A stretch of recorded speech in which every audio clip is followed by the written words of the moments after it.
Greetings, everyone. Welcome back to the podcast. I'm Julie. And I'm Adam. Today, we are joined by Dr. Charles Fadel. He's the founder and chairman of the Center for Curriculum Redesign. The Center for Curriculum Redesign is a global nonprofit organization dedicated to making education more relevant by answering the question, why, what, and how should students learn for the age of AI? Charles, welcome. And thank you, Julie. It's a pleasure. We really appreciate you being here. So why don't you start us off by telling us why AI in education is a topic that matters to educators and a little bit more about who you are? For your first question, I'm sure the listeners themselves will be able to answer given the hoopla that AI has experienced in recent times. So, educators, of course, have been deluged with information about AI and they're trying to make sense of it. But AI is not something that has just happened now. It's been in preparation for decades, the same way that the internet took decades of preparation before it emerged into the consumer consciousness. So we're now at this point with AI. Some of us have been involved with it from 2 or 3 generations of AI ago. Myself, with a defunct startup called Neurodyne AI, and that was after college. So I'm going to let you guess when that was, but it was certainly not in the 2010. Okay, great. Yeah, no, it seems like just yesterday, I'm sure it feels. They have been Yeah. in the 50s. And then there have been 4 or 5 successive waves of excitement and disillusion. Every time things have gotten better. And that's why people are finally starting to notice because things have gotten better. Yeah, absolutely, for sure. Charles, you assert that wisdom is the enduring goal of education. And I'm curious about that, wondering what makes you say that and why you think that should still be the goal of education going forward. It's actually not particularly novel to say that. This is the sort of thing you can find in writings or sayings from Confucius to Socrates, right? It's really about the golden mean, the balance, meaning everything in moderation, including moderation itself, as the saying goes. And if you look at the world around us, we're seeing a world out of balance, whether it's wars, politics, pandemics, etc. These are all aspects of imbalance in the world. And you see that happen over and over. Then when you start looking at wisdom, people have this ethereal view of what wisdom is, something like age, old sage in a cave or something. But when you look at the constituents of wisdom, you realize that they're about a certain breadth of knowledge, a certain depth of understanding, a certain mindfulness in how you behave, compassion for others, etc. All of which turn out to be elements of the CCR framework when we talk about skills, character, and meta learning, without forgetting, of course, modernizing knowledge. So just as a follow up to that, why do you think it's not really been a focus in K-12 schools or even high ed? One of the things that gets lost in the shuffle, because you've always had this tension between the social needs of humanity and the economic needs. And depending on the country and how much it values one or the other, there's this tension and this imbalance and these battles going on. But in reality, we all need personal, the social, and the economic value to be, how can I say, developed through education. It's perfectly normal. Unfortunately, what you find in education is very often these or debates rather than and debate. It's not a question of whether or not we need to function as individuals or in society or whether or not we need a job. It's a question of how do you bring all of these things together properly. Now, if people who have these raging debates were to sit down and just think about it for a moment, those needs are not different. In other words, even in a corporation, I would need to be a good critical thinker. I would need to be curious and I would need to be creative and I would need to be curious and ethical. That's valid for life and for work. So these are false dichotomies, but they get people hung up and hot around the collar for honestly no good reason. If they were just to stop looking at labels and analyze what's underneath, they realize, oh, it's all the same. You bring up a lot of the skills that we see in profiles of learners and profiles of graduates now. I want to come back to those in a second, but I wonder if you could introduce us first to the CCR framework and talk a little bit about just to start talk a little bit about the why, like why students should learn for the age of AI, and then we can unpack the framework a little bit. Certainly. So let's start with the why. Clearly, you're not going to leave a student at home doing nothing for 20 years and all of a sudden wake up and figure out how to use AI and how to function in the world. Even in the completely hypothetical and not believable yet scenario of all the jobs disappear, you'd still need to scaffold your student and educate your person, even if it's to spend a life of purpose, whether it's, I don't know, being a concert pianist or just lounging on the beach. That's your purpose. Fine, probably need to be somewhat educated to do a lot of these things. And we can talk about why the scenario of all jobs disappearing is completely false at this point. Let's take that as an axiom for the time being. The jobs are going to be. Therefore, how do you motivate kids to learn knowing that we all are, as human beings, subject to cognitive misering? Meaning, if our brain can take a shortcut and not do something and spare itself the effort, it will. That's how we are wired by evolution, because we are wired to minimize our energy consumption. And that's why we jump to conclusions, because that's quick shortcut. In most cases, it's the right thing to do. It saves us that energy. But in many cases, it prevents us from critical thinking. For example, our brains are wired this way, and we have to convince the students that it is worth spending the effort to learn. So it goes now to motivation. And how do you foster that motivation? You foster it by paying attention to building the student's identity and belonging, then building their agency and growth mindsets, and then finally building their sense of purpose and passion. You don't, for most of us, we don't wake up at age 4 and say, oh, I have this passion about music. We're not all Mozart. And oh, by the way, Mozart was from a musical family. We have to figure out what are our interests, build those interests into passions, and build these passions into purpose. I'm going to give you a quick example. Suppose all of us have to build a robot. That's just mandatory. In our class, we have to build a robot. As a teacher, I'm going to say, okay, fine, but Julie, what robot would you like versus Adam? What robot would you like to do? Adam's going to say, I want to build a flying robot. And Julie says, I want to build a marine robot. Fine. That's your agency side. Now I'm going to push you to the purpose side. Adam, how's this robot going to help humanity? Same question for Julie. So Adam's going to think about it and say, I think I can build a flying robot that helps crops or detect mines or whatever. And Julie's going to say, I'm going to count fish or plastic particles or whatever. Ah. So you see how you have brought in the UN's strategic development goals into the sense of purpose and motivated the student to actually want to build the robot. Now it's something they care about. And that justifies spending the mental energy. How does what students need to learn need to shift, and how much time should schools really be focused on that, given how quickly things are moving? These are things that schools try to do no matter what. They have to put more emphasis on them than in the past. And these are not things that you do above and beyond on top of something else. This is something you do embedded in something else. In other words, while you're teaching fractions, you also teach critical thinking. While you're doing a robotics project, you also develop a sense of purpose. These are all simultaneous actions. They don't require extra time. They only require extra attention. That's all. So when you say it, it sounds so simple, but obviously you've been doing this work at country level, state level. Like, why are we not seeing that simplification just show up at that class? That's a very wise question. It turns out that teachers are overwhelmed with the number of demands that are placed on them, and they don't have tools to make it easy for them. In other words, teachers are asked to ascertain what is essential content from the mass of things they're supposed to be teaching. They're supposed to develop core concepts, not just the content itself, for deeper understanding. They're supposed to embed these competencies we talk about, like skills and character and so on, which we'll describe in a moment. They're supposed to bring in projects that are intelligently shaped. They're supposed to design formative assessments. And they're supposed to pay attention to identity, agency, and purpose and motivation at large of the students to personalize.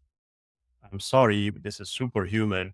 We're asking too much without any support. So that's why these things don't happen. And the default ends up being traditional knowledge with best effort. If you were to design a curriculum carefully by embedding all these things up front, you'll realize that the teachers now have the base from which to draw. And with the tools that we will be developing thanks to AI, we'll be in a position eventually to have extremely high quality lesson plans developed by the teacher with automated help for about 80% of it. So now we have saved time and increased the quality of what the teachers can do thanks to the technology.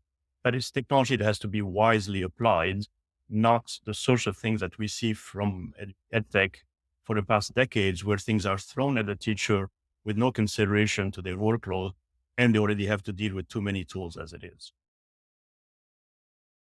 That's great. Yeah, we're gonna dive into your book here in a second, but just to pull on that thread a little bit, how do you think AI outside of that 80% is going to make the teacher's job a little bit easier? And within that context, what does it allow the teacher to do maybe that they weren't able to do before, that we know is important Sure. for the So let's process of talk about the academic side only. I'm not going to talk about the administrative side of technology. That's a different conversation. But let's talk about the academic side. So what's teacher centered? If you think about it, teachers there are three major buckets of what they need to pay attention to. The first one is the design of their lesson plans and class time. The second part is to deliver and personalize that education. And the third part is an assessment mechanism that makes sure that what the students have learned has been learned. Okay. The first part can be helped with better chatbots that are education tuned. They can be helped eventually with lesson plan generators. And that saves the teacher an enormous amount of time so that they can focus the time on personalizing to the student the next day or the next week. And that personalization can be helped with intelligent tutoring systems. So now you don't have just the student and the teacher, but you have the student, the teacher, and the AI working as a triangle together. And that's, of course, tough to develop. And understanding the ratios and how this all interacts is going to be a difficult thing. It's going to take us a decade, but at least it's going to help. And same thing on the assessment side. We can design assessment mechanisms and have the AI help, not with analysis. That's easy. That's just learning analytics. It's really AI to help with the recommendations that come afterwards, saying, and dear teacher, here's how we can help Charles or Julie improve in whatever, courage, ethics, whatever parameter is that you have chosen. But these are the three ways I see AI help on the academic side. None of this is easy. None of this is going to be instantaneous. The conversations we are seeing nowadays, however, are very diminutive by comparison. All we're seeing are discussions about prompts and how do I use prompts and how do I prevent the students from cheating. That's very tactical, very topical, very narrow.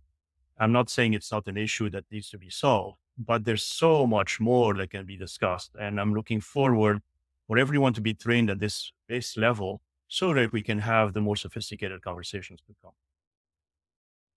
Yeah, and not to mention that the cheating is not new. Yeah, exactly. We should be looking at the root cause of cheating, which gets back to all the things you've been talking about with purpose, right? In the process of learning, right? Exactly. And we all remember people who had little cheat sheets in their hands, in the palm of their hand, at least in my days. And so cheating is not new. Again, it goes back to this issue of cognitive miser. If I can avoid the effort, I'm going to avoid the effort. Makes sense. Let's transition over to your book. I read it. I put it out on LinkedIn right away because for me, this is a timeless piece, meaning that there's a lot of books right now that are very focused on generative AI as a technology, but not on the curriculum side. So I think what you've put out there is something folks will be able to use for a while. So maybe tell us a little bit about why you wrote the book and maybe some of the enduring concepts that kind of are present in the book. Sure. So there's a bit of history there going back to an organization called P21 that my former employer, Cisco, Intel, Microsoft, and others had founded. And P21 is the organization that came up with this focus on 21st century skills. That book of mine on 21st century skills dates back to 2009. And that's what generated eventually what is called in the US and elsewhere the four C's: creativity, critical thinking, communication, collaboration.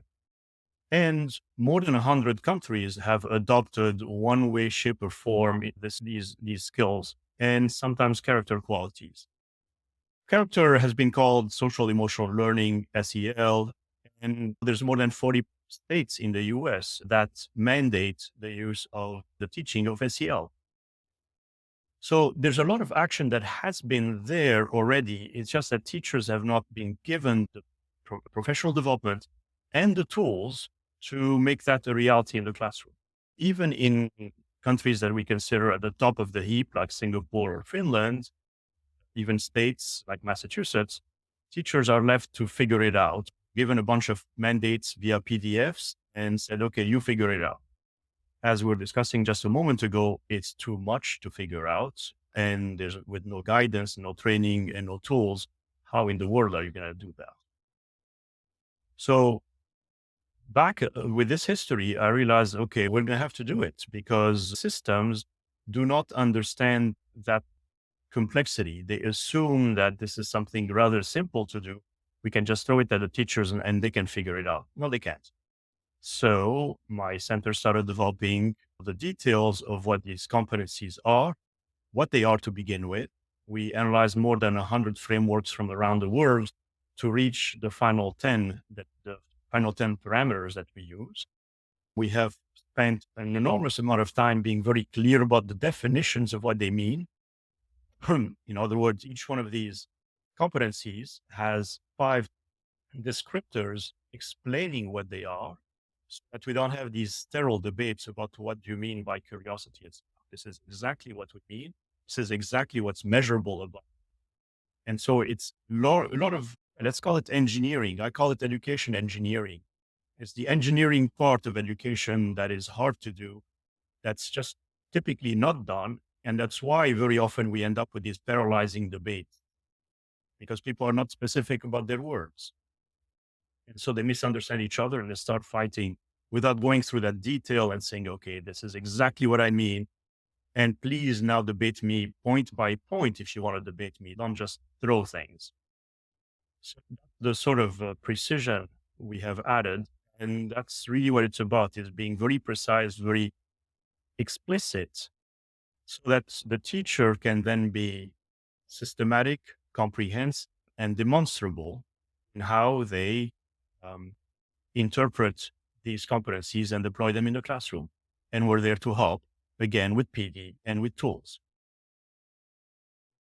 Just staying on the theme of the book, in the book, you've also talked about some of the consequences of AI on human capabilities, both good and bad. So could you talk us through some of the ones that you see as most significant? So the consequences, I mentioned some of the capabilities that it would add in an education setting. The bad is the over reliance, and that's again the cognitive miser issue, right? So we outsource our brain. And we already do that enough as it is with social media, unfortunately. So the fear is we're only going to become lazier. And as I said earlier, we're lazy by good evolutionary design, but we can be too lazy. So figure out where do we want to spend our energy, but not just become massive couch potatoes. Yeah, I hear what you're talking about. Kahneman's thinking fast, thinking slow, right? Is that kind of what you're getting at? It's partially that in the sense that that willingness to minimize your energy consumption, to put it that way, is really where you try to react. Well, I would say that it works on both systems, right? You want to minimize the amount of meta emotion and the amount of metacognition you add in either domain. So you're gonna react really fast without taking the time to wait a second and say, wait, do I need to react so emotionally? And similarly, you can react with a critical mind without taking the time to say, wait a second, do I need to be that critical? So I think this is the crux of it, being able to be much more metacognitive than before. The good news is that metacognition is one of the cheapest, easiest, highest ROI things to do in education because it's always about simply making the kids reflect. Every single class, we reflect on what we have learned, what the class has learned, the processes we have used, and so on. So it becomes an ingrained habit. And yet, that's the sort of thing that we sacrifice the easiest because who has time at the last 10 minutes of the class to spend time on this? yet it's one of the highest returns for humankind. And that's what really fosters learning how to learn and the meta learning aspect. If you were talking to a chief academic officer right now, knowing all the things that are on their plate, right? What would be some things you would talk to them about, knowing that with this intersection with curriculum design and AI? What would be some things you would tell them? First of all, I wouldn't want to assume that I know what's on their plates because I'm always flabbergasted by the amount of things they have to deal with. But as a former, as a person who was trained as an engineer, the first thing I would do is try to simplify the problem before trying to resolve it. And so rather than dealing with, I don't know, 25 different demands, I would say, okay, let me do it as a Pareto chart. What are the top three? And I'm going to start to ignore the rest for the time being, even if the squeaky wheel is screaming at me. Tough luck. I have to just focus on these things. So once we sit down and we look at what those are, then I can start saying, okay, then here's how I would do it in terms of curriculum related priorities. How about a superintendent? What would you say to a superintendent right now? It's probably the same thing, and perhaps ask for a bit of political courage because that's the tough part. You always have parents screaming at you no matter what you do. So my view is might as well do the right things if someone's always going to be unhappy. This is a nation where we can't even agree on the air we breathe, right? Of course, everyone you'll always have someone unhappy. And the courage is to stay the course, even if you have very loud and vociferous people. Just say, you know what, this is the reasoning. If you can come up with better reasoning, we're all ears. Otherwise, just screaming matches and emotions are not going to sway us. Yeah, that makes sense. So, what about the next 5 years from now? And I know this is an emerging text and it's a hard question, but let's just say people took your book and they were like, "Okay, this is amazing. We're gonna do everything that Charles and team talk about."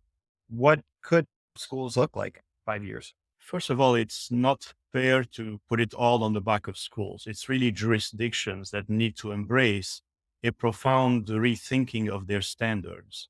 And that means modernizing traditional disciplines. Why so much trigonometry and so little data science? Why is there no time left for technology and engineering, for social sciences, for entrepreneurship? So modernizing the knowledge aspect comes first. Then that frees up time and space to do it properly via the right pedagogical approaches for the competencies, for the personalization, etc. So if you go from the bottom up, schools up, there's only so much they can do, perhaps 25% margin, which is nice already to that they should exercise for sure. But if we were to also convince jurisdictions to change what is on the roster, then there will be pretty much 75% that can be rethought. That's huge. I'm saying here clearly, sure, we can work with schools and there's some level of work they can do on their own within the present guidelines. But I'm also advocating that the guidelines be changed to help the schools do a lot more. Yeah, you're advocating for system change. Well, for both, yeah, system change, the two parts of it can work partially independently, but it would be a lot better if the top part was to open the gates for the bottom part to be much more expressive within guidelines. We're not saying no guidelines. I'm absolutely against the mindset of anything goes. I'm saying if it was fine 50 years ago, it's not fine now. And by the way, even 50 years ago, it was already not fine because we're inheriting the problems that were created 50 years ago through the lack of critical thinking, through the lack of modernizing mathematics, modernizing embedding engineering, embedding social sciences. Look at it this way: we haven't taught in a mandatory way psychology or sociology, right? And yet, if we are in a world that needs to where we need to understand ourselves and others a lot better, why isn't this mandatory? Because traditional disciplines have sucked up all the time. So that's the sort of realization that should have started 50 years ago and started adapting little by little. But now we have this huge overhang of things that need to be adapted to quickly because we have frittered away the time before catastrophes that we're facing. Very much the same way that we knew from the 70s onward that global warming was a problem, but we just frittered away the time. That's one of the unfortunate part about the human brain is that it will defer long-term actions to short-term problems. That's why people smoke. They will prefer the short-term hit of pleasure to the long-term danger of cancer. That's how we're wired because evolution, wisely, was trying to make sure that we would not kill ourselves in the meantime while waiting for the future. But the sense of balance we were talking about a moment ago is about that, realizing how much do you need to balance the short term and the long term. So see how we come back to wisdom aspect and the balance aspect.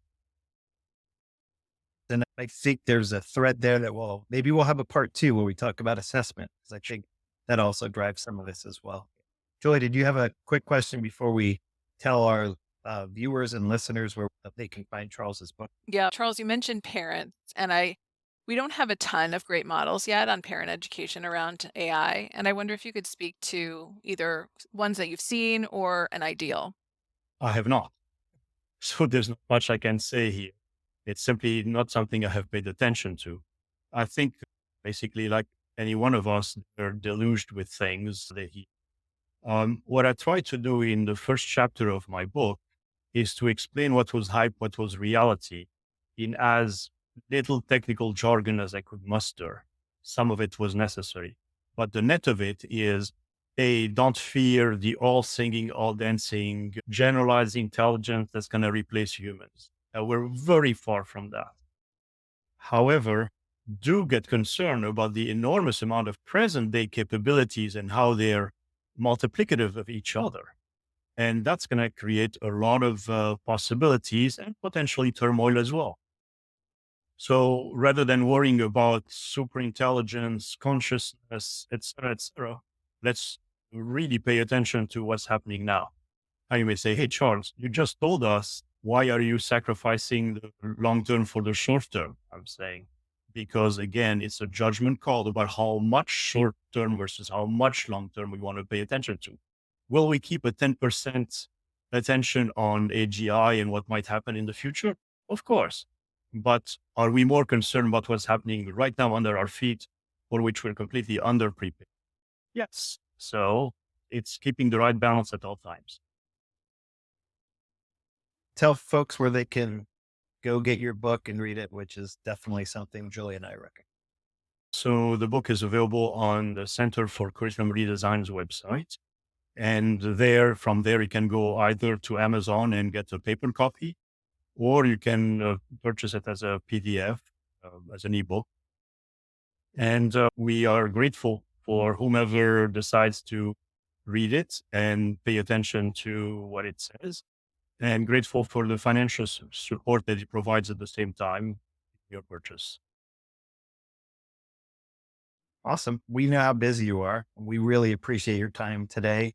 As I said, I think there's a part two in here around assessment. So hopefully you'll come back and join us for that. Gladly. Awesome. Thanks, Charles. Hello, everybody. I'm Julie. And I'm Adam. And we're so excited to welcome Julie Evans from Project Tomorrow today. So, Julie, welcome. Thanks so much for being here with us. I'm really excited to be here with my good friends, Adam and Julie. Well, we're glad to have you here. So, you want to kick us off and just tell us a little bit more about your professional background and what you like to do when you're not at work?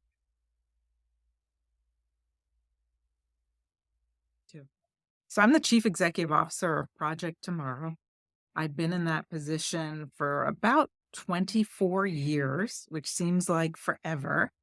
Project Tomorrow is an education nonprofit group. We focus in on research. But prior to that, I was in the tech industry for my entire previous professional career, including with 2 education technology startups. So my background is in sales and marketing, as well as research. And that's what brings me to where we are today in terms of looking at all of these interesting, new and emerging topics that are impacting education. When I'm not at work or not doing work stuff, though I'm a total data geek, gotta tell you. So, any sort of data research, anything is kind of my jam. I do love to cook. And so I do a lot of cooking and baking and experimenting with recipes. I collect vintage cookbooks. So it's kind of food entertainment centric. Fantastic. Wow, that's really interesting. I've never heard of somebody who does vintage cookbooks. That's really cool. I'd love to learn more about that another time. Well, thanks so much for sharing that. And I know, ALP has been really excited to partner with Project Tomorrow. You've, 2 decades of commitment to really amplifying voices of educators and educational leaders on really important issues. I'm curious if could you talk a little bit more about this new partnership that we have and just what kind of brought our organizations together? Or I think what brought our organizations together was Adam, actually. So it's his fault. But beyond that, it's really about shared values, right? And shared curiosities. I think both organizations have a commitment to helping school and district leaders increase their capacity to make better decisions. That's really the heart of the work that we do around our Speak Up Research project. I get the same sense from ALP. I think it's really interesting when organizations can find each other that have shared values, shared mission, um, have a common belief system. Um, and when they can come together like that, I think it's really fascinating because I have seen, and I'm a Yeah. believer in this, and I Not know it yet. I'm just offends listening to every Julie's story, but I mathematician will definitely anywhere. jump in. But I really do think 1 plus 1 can sometimes equal 3, and we can really generate additional value when it's the right players at the table. When we have that sort of shared vision, shared mission, shared belief set. Love that, and definitely appreciate that. That's been our experience, kind of from start to finish with you all. So I've really appreciated that, and hope we hope and really anticipate that it'll translate to the service that we can provide to the communities that we serve. Um, Project Tomorrow is not new to the education space, so tell us a little bit about your Speak Up survey and the work that you've been doing with the education community for some time. Yeah, absolutely. So at the center of our work in Project Tomorrow is really understanding what's going on with new learning models, particularly those that involve technology, and how that impacts the student learning experience, the teacher teaching experience, particularly from their effectiveness. The Speak Up Research Project was started 20 years ago to really be able to help school and district leaders understand the views, the voices, the aspirations of their stakeholders, and to do that in a way that makes sense to translate into actionable knowledge. So, what we do with Speak Up is that we provide a series of online surveys that any school or district can use to collect feedback from their stakeholders and then translate that feedback, that authentic feedback from students, teachers, parents, and administrators into decision making initiatives, into new investments, into professional development for teachers. We always focus in on being highly responsive to what's happening in K 12 education. We like to think that we have our finger somewhat on the pulse of the types of things that are waking administrators up in the middle of the night. And we want to make sure that we're timely in terms of helping them understand the views of those stakeholders. And again, how that feedback from their students, their teachers, their parents and families, their administrators can then be translated into really meaningful input for their plans. Love that. So you talk about the finger on the pulse a little bit. How do you all maintain that? Well, it's a lot, Julie, Mm. about listening and being in the field. I am a huge believer in understanding, So dare without, I say, the I know this is a customer, the tough client, question, the but marketplace, without and kind really being of holding you responsive to to that anything, like marketplace. based on having So, your finger on the pulse, looking all at the our work you data did on the National findings, Ed Tech looking at other um, folks' data plan findings, as remember I well, like, told you I was a are there data some geek, things you think that and might really show up in being a in the survey like field this in terms of specifically talking to to AI? administrators, talking to teachers, understanding what parents' point of view is, really helps us understand, again, what are those challenges that schools and districts are facing? How how do the aspirations of their stakeholders influence those challenges? How can we help them close the gap by providing them with better information to make the decisions that they're making? So we constantly are looking for not just what is the thing that's in the news or is the thing that the talking heads are talking about, but rather what is it that superintendents are saying in their Mm. own meetings? What is it that principals are concerned about?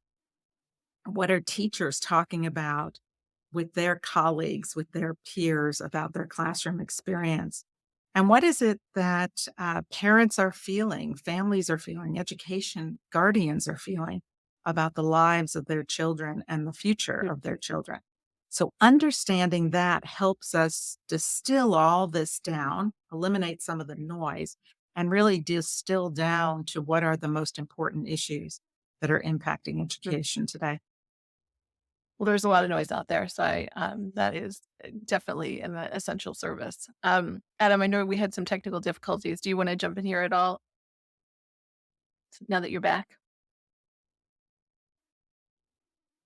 Okay.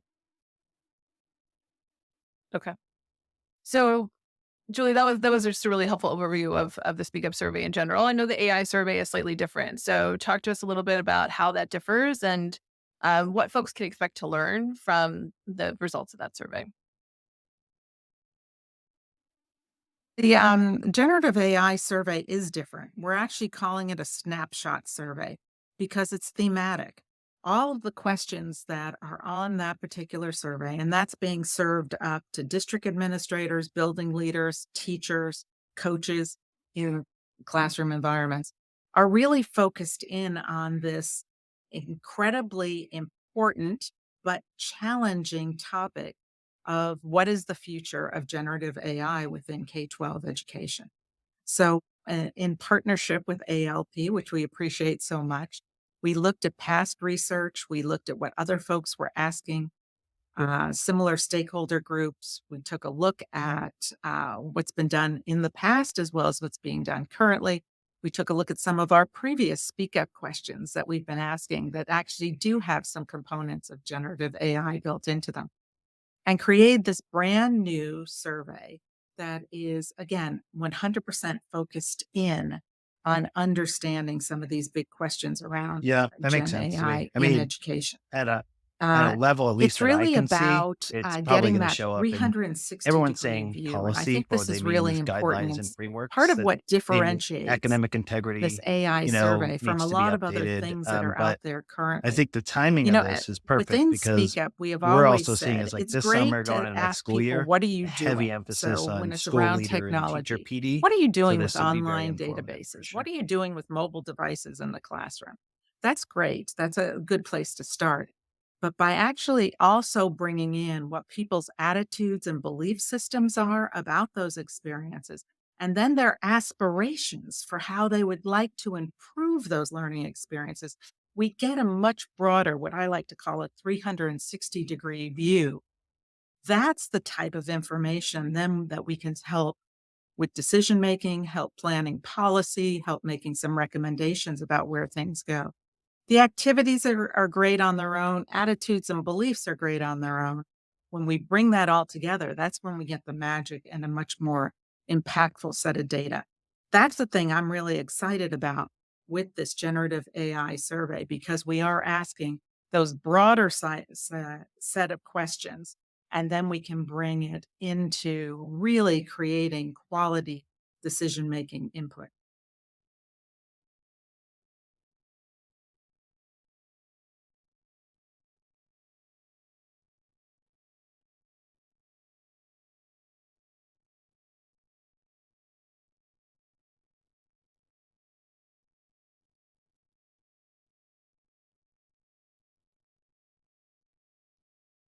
I do. And Adam, we're already starting to look at the data. I'm not supposed to, right? Yeah. Again, the data geek in me, what can I do? But I'm already starting to look at it. I was looking at some of it yesterday morning. I looked at it a little bit more this morning. I'm already seeing some trends. And again, I have the benefit of doing this for 20 years. And so I can start to spot some of the trends. I think there's going to be a couple interesting things, particularly for school and district leaders, as well as for policymakers as they're thinking about this. What I'm sensing out there is that we've moved beyond with generative AI, we've moved beyond the panic stage. We're beyond that. It isn't like, oh my gosh, we got to shut all this down. But there's still such a lack of information. And there are some really serious concerns that need to be addressed. But the other thing that I'm seeing in the data is that the school and district leaders, and again, very early data, we've only been promoting this for a couple of weeks, um, are hungry for recommendations. They're really hungry to find out what are other people doing? What are some best practices? What are some ideas that we should be exploring? How do we even start these conversations in our district? And at the same time, how are we making sure that we are living up to our obligations in terms of particularly protecting student data privacy and maintaining our approach to education, whatever that vision is within our schools and districts, our unique vision, our contextually relevant vision for our community. How do they balance all of that? And that's what I'm sensing is going to be coming out of this, Adam, that we're going to be able to have an opportunity not only to look at a national level and say, okay, here are what the key issues are that we need to address today. Here's what some of the aspirations are. But because we have Speak Up set up to give all of the locally collected data back to schools and districts, they're going to be able to have that rich data set about their own community, what their teachers are feeling, what their school building leaders are concerned about, what district administrators' aspirations are or concern points are. So we've got sort of that dual platform that really makes this process so highly effective. So I think we're going to learn some granular things. Oh, that's interesting. People are, this percentage of teachers are using Chat GPT already. We're going to have those sort of things. But then at the higher level, I think we're going to be able to start plotting where we can support schools and districts most effectively in this journey that they're on.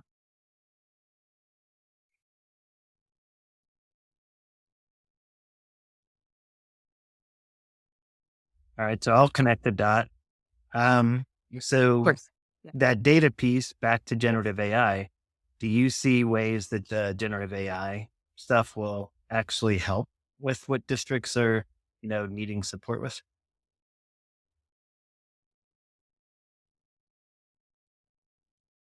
Yeah, Absolutely. and I love that so much of what you have shared so far, Julie, kind of reinforces some of the things that we're seeing in the field as well, like the need for community to have cohorts that are, sharing resources and sharing ideas and sharing approaches, helping people kind of bring people together so they can learn from one another. You talked about, the mindsets and the practices and what's happening, that systems approach, right? That you need the whole picture as well as the parts. And just really kind of approaching it from a systems lens. So there's a lot of what you said that I think again is validating in one sense, and then two that we're gonna be able to learn from and refine. So definitely looking forward to that. All right. So I mean, you also the other thing you mentioned was data. So talk to us a little bit about data and the state of data in education right now, and how you see that potentially transforming or evolving based on your work. There's definitely a lot of data in education, right? But that data is not all in one bucket, and it's not all the same. One of the things that I have definitely seen in our work with Speak Up, as well as some of the other programmatic work that we do, is schools and districts are probably most comfortable with student achievement data, maybe attendance data, disciplinary data, those type of data sources. This idea of feedback from stakeholders as data, which is where Speak Up lives, is really a new animal for them. For a long time, we have seen where the school districts have said, well, of course, we want student voice. Of course, the views of our teachers are important. We want to listen to parents. We want to understand what their concern points are, but they don't necessarily know how to translate that into practice so that they're good on the listening side and particularly have the valuation around listening. So they understand that, and that's all good data. But how to actually make that data work for them and sing for them and be able to bring it into best practices is still an evolving experience, right? One of the things that I think is particularly interesting, and we've seen this with other emerging trends in education, is that when we think about data as a stimulant, right? Data as a catalyst, it has to be at the right time in the right dosage and at the right place to be able to do that. Uh, we do a lot of work with teacher professional learning around some new learning practices. And one of the things that we have learned from those experiences is that just putting everything up front for teachers in terms of this is how you use this new learning model, this is how you integrate it in your classroom, sometimes can be counterproductive. So you have to understand the dosage and be able to address where people are from a readiness to be able to take that data or take those ideas and really run with them. And so the same exists for data in education, particularly around stakeholder feedback. It has to be dosed appropriately, it has to be contextualized, and it has to have value associated with it. And so I see that part of our work is to help school and district leaders understand the value of stakeholder data, feedback data from their stakeholders, so that then as we are sharing that with them, as we will be, as I said on the AI survey, they're ready for it. And they then can do that translation work and connect the dots as to what does this mean in terms of helping us address our mission. Interesting.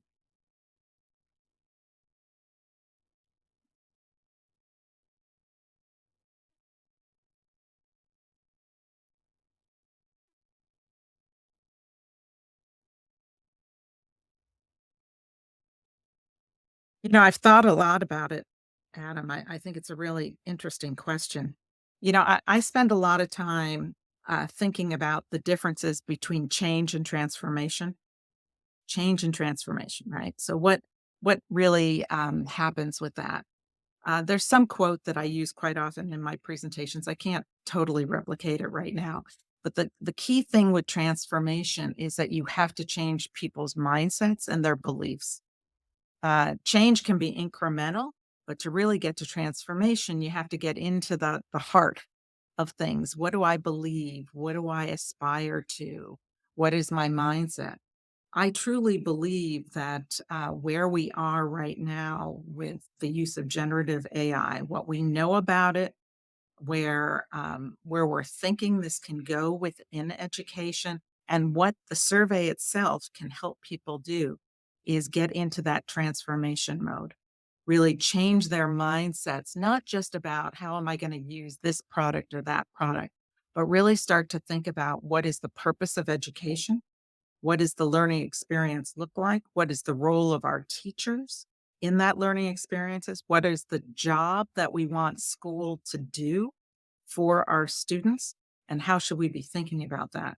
I know that, and maybe just because I've been in this tech industry for a while, we've been talking about tech being that type of stimulant for transformation. Um, for the most part, and I've got 20 years of data to support this, we've been nibbling around the edges on that. There's been campfires of innovation all over the place, and we can all talk to those. But as far as having a movement, a momentum to really transform that learning experience, Yeah, we haven't really I like how gotten you there. talked about localizing I really because the believe in the that what work is that we're doing happening right right now, now in terms of the that's a key part of it. conversations, and So you folks are especially when we leading a lot start of these talking about directly in frameworks and districts guidelines, there's lots of good stuff around out the there, but role of school generative districts want to AI localize that. is They have actually different starting language those that they deeper use. They conversations have legacy around the resources purpose and of things they need to bring teaching and into it. learning So and what we that should be localization looking is for super in our important. classrooms. I think that's super exciting. I think it can be very scary for people, but it's super exciting in terms of thinking about making the learning experience more meaningful for our students and really helping to prepare them for the future. Love it.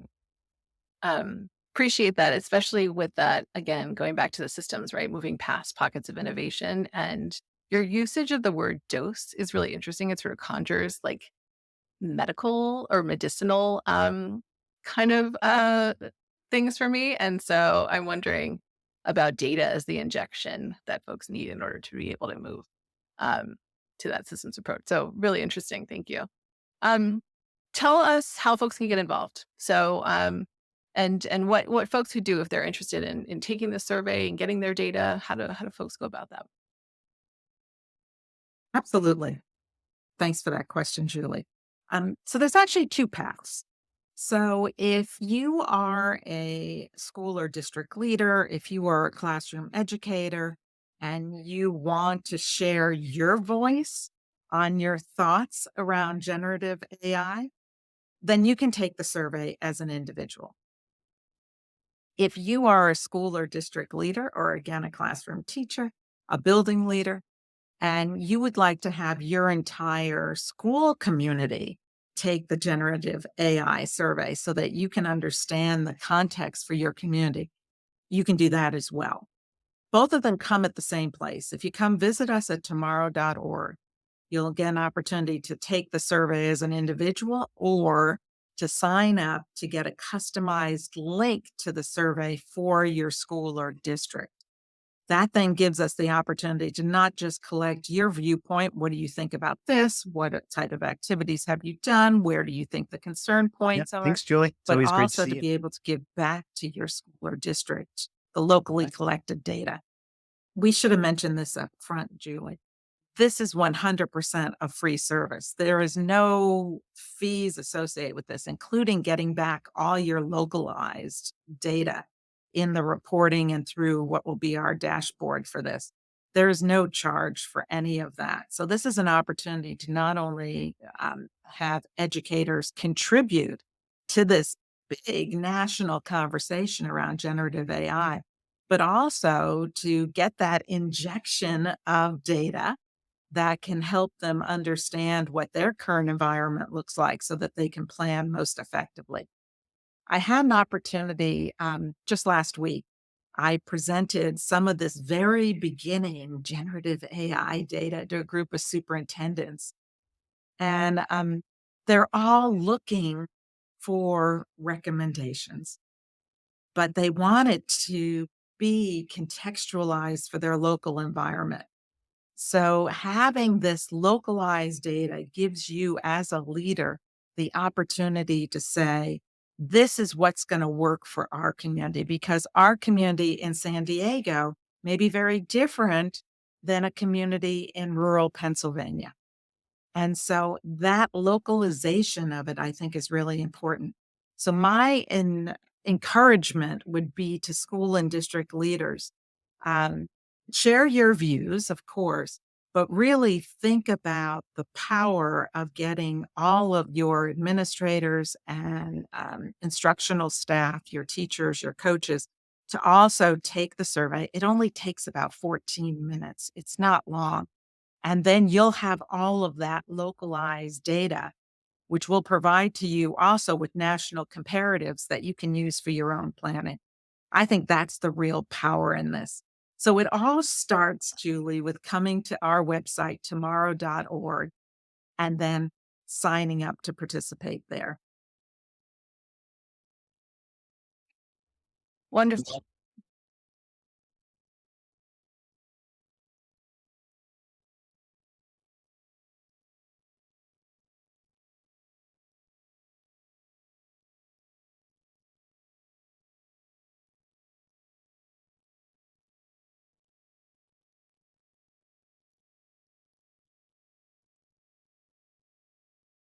I think so too. Is there anything that we didn't ask you, Julie, that you feel like compelled to share given the audience of district leaders? I would just say again, I think that this conversation around generative AI has huge potential. But we've seen other things have huge potential, right? I want us to take advantage of this opportunity. I want our school and district leaders to feel comfortable with the conversations that need to happen in their community about generative AI. And I want them to be informed so that they can make the very best decisions for their students, for their teachers, for their parents, and their families. I believe very strongly in the value of stakeholder voice as an asset in making the very best decisions. I know sometimes school or district leaders, and I'm not going to point any fingers at anybody in particular, but will say, maybe I don't want to know what that group thinks, or maybe I want to shy away from asking too many questions about this because I don't know how I'm going to answer those questions. I understand that. But with this topic right now, we can't put our head in the sand. Number one. Number two, it has huge potential to significantly impact the learning experiences for our students and make sure our students are prepared for the future. So we have to embrace this. We have to start on this journey. And I'm so excited to have the opportunity to partner with ALP to provide this service to schools and districts nationwide. Thank you for that. Thank you. And thanks so much for being with us today and sharing your insights and expertise. It was great to talk to you. Thanks, friends.